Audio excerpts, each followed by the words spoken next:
Le tableau périodique des éléments.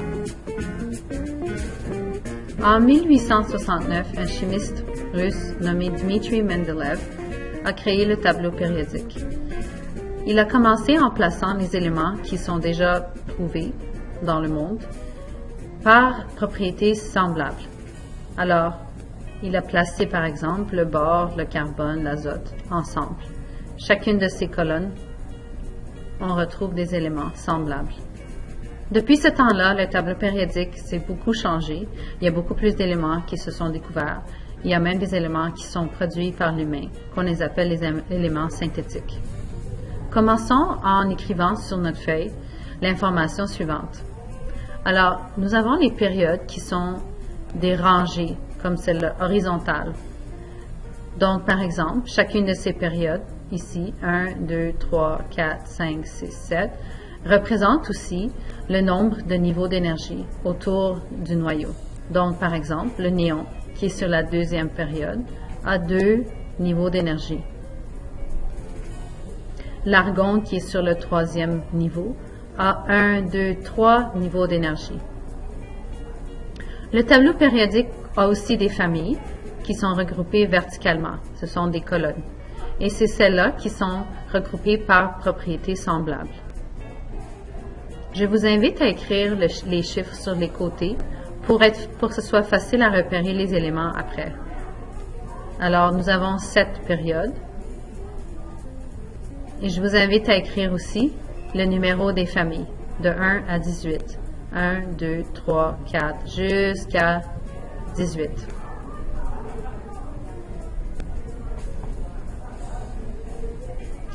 Ensuite, nous allons écrire un escalier, ici, qui commençant par le bord jusqu'en bas.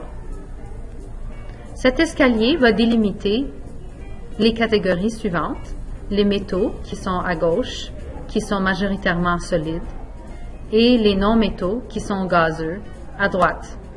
Il y a 2 exceptions, le mercure qui est liquide à la température de la pièce et le brome qui est aussi liquide.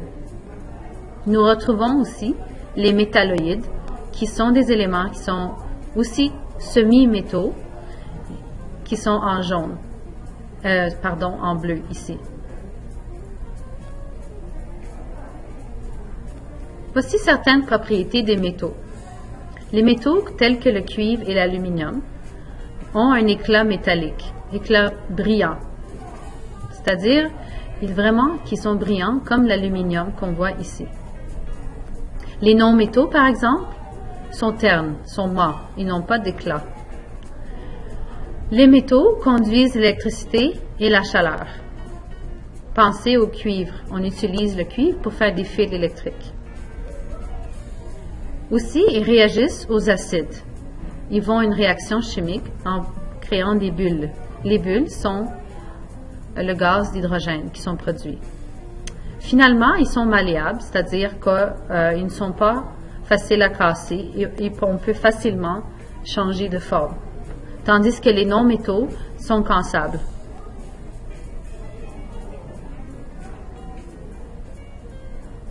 Voici les exemples de non-métaux. Le soufre, tu vois, il est coloré, et le sélénium aussi coloré.